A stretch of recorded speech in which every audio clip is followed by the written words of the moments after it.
अस्सलाम वालेकुम। इंशाल्लाह आप सब खैरियत से होंगे। ईद उल अज़हा का पहला दिन आप सबको बहुत बहुत मुबारक हो। ज़िलहज के जो 9 दिन पीछे गुजर चुके हैं, अल्लाह ताला उनमें की गई तमाम इबादत, रोज़े, कोशिशों को कबूल फ़रमाए। ईद पर की जाने वाली तमाम क़ुरबानियों को कबूल फ़रमाए, आमीन सुम्मा आमीन।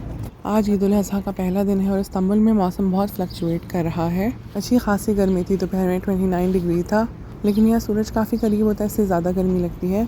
मौसम की वजह से फ़्लू, गला ख़राब और बुखार भी स्टार्ट हुआ है।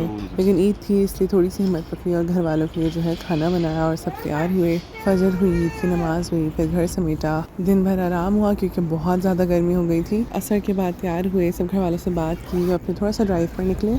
आज सारा दिन कहीं भी नहीं जाना था, तो इसलिए यहाँ करीब में गाँव है जिसका नाम है बालेजा, और यहाँ पर गायें भी होती हैं, कुर्बानियाँ भी होती हैं। तो हम वहाँ गए, हमने रास्ते में काफ़ी कुर्बानियाँ भी देखी और गायें भी बहुत सारी थी। थोड़ी सी मैंने क्लिप्स रिकॉर्ड कर ली थी। गायें और दुम्बे देखकर वाकई लगा कि हाँ, बकरा ईद है। इस ईद पर कोशिश करें कि सिर्फ जानवरों की कुर्बानी ही नहीं बल्कि अपनी अना की, बिला वजह की ज़िद्दों की और बढ़ती हुई बेतुकी ख्वाहिशात की भी कुर्बानी दें, जिनके कुर्बान करने से आपके दिल और रिश्ते पाक हो, ज़िंदगियों के अंदर सुकून आए और आप अल्लाह के और लोगों के करीब हो सकें। और लोगों के करीब चाहे ना रह सकें, लेकिन अल्लाह के ज़रूर करीब रहें। आज अम्मी बाबा की बहुत ज़्यादा याद आ रही थी। दिल चाह रहा था कि सब छोड़कर उनके पास भाग जाऊँ। सारा वक्त याद आ रहा था बचपन का और शादी से पहले का। मैंने ये देखा है कि किसी की भी ज़िंदगी आसान नहीं होती। हर इंसान की अपनी स्ट्रगल्स, अपनी कुर्बानियाँ होती हैं और वो बहुत मुश्किलों के बाद एक मुकाम तक पहुँचता है। लेकिन उसके बावजूद हमारे वालिदैन ने अल्हम्दुलिल्लाह इतना अच्छा बचपना और जवानी का वक्त गुजरवाया। वक्त और हालात के लिहाज से तालीम और तरबियत और माहौल अच्छा देने की कोशिश की। और अब भी जब भी जाओ वही मोहब्बत, वही खुलूस, वही इज़्ज़त, वही ख्याल। तो उनके लिए दिल से बस यही दुआ निकल दी कि रब्बिरहम्हुमा कमा रब्बयानी सगीरा। Brown and white. वो तो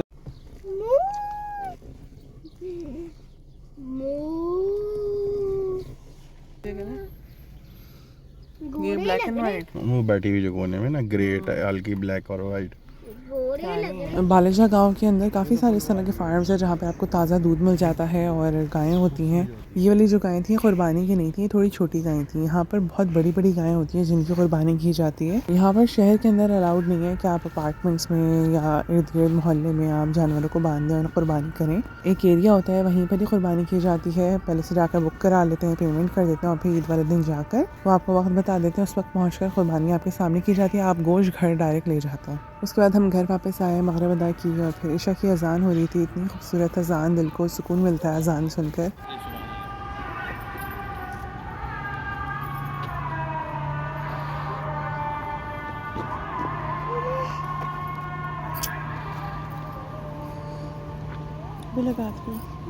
अल्हम्दुलिल्लाह, अल्लाह की ये भी बहुत बड़ी नेमत है कि हम ऐसे मुल्क में रहते हैं जहाँ पे हम 5 वक्त की अजान सुन सकते हैं। उसके बाद हम आयरा को लेकर करीबी पार्क गए, वहाँ पे उन्होंने स्कूटी चलाई, हमने थोड़ी सी टहल लगाई। तो बाहर का मौसम शुरू हो गया और इस तरह के छोटे छोटे इतने खूबसूरत फूल उगना शुरू हो गए हैं। सुबहान अल्लाहि व बिहम्दिही, सुबहान अल्लाहिल अज़ीम। पार्क में कुछ वक्त गुजारा और उसके बाद फिर एक दोस्त है, उन्होंने अपने घर बुला लिया था, तो हम उनकी तरफ चले गए थे। जो छोटी सी थी ना, इस पर चढ़ती थी ना तो डरती थी। वेरी नाइस, माशाल्लाह। बुलाती थी उसको, गोल में पकड़ हाँ, ऊपर चढ़ जाती थी, नीचे नहीं उतरती थी।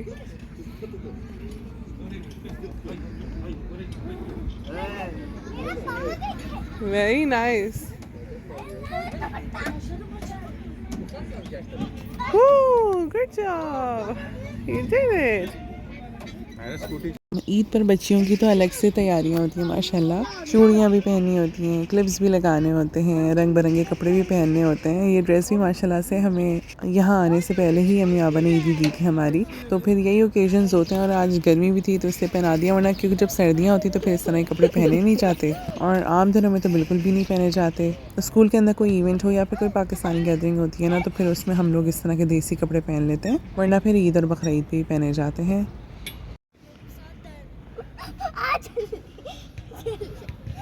उसके बाद हम लोग अली हलवा जी गए, वहाँ पे उनका वॉफल बहुत मज़ेदार होता है। वैसे तो हलवा जी अली सूजी के हलवे के लिए फेमस है, आइसक्रीम के साथ होता है वो। गरम गरम हलवा ठंडी आइसक्रीम के साथ खाया जाता है। ये जगह जगह पे खुला हुआ है, ये वाला लेंस की तरफ खुला हुआ है। यहाँ पे इन्होंने इस तरह से केबिन भी बनाया हुआ है कि अगर ठंड हो, बारिश हो, आप अंदर बैठ के खा सकते हैं। हमारे फ्रेंड्स वेट कर रहे थे, आयरा ने आइसक्रीम ली और हमने वॉफल्स पैक करवा कर हम उनकी तरफ गए। हमें लग रहा था रश कम होगा, लेकिन ईद की वजह से काफ़ी रश था और हमारी बारी कोई 15 मिनट बाद आई।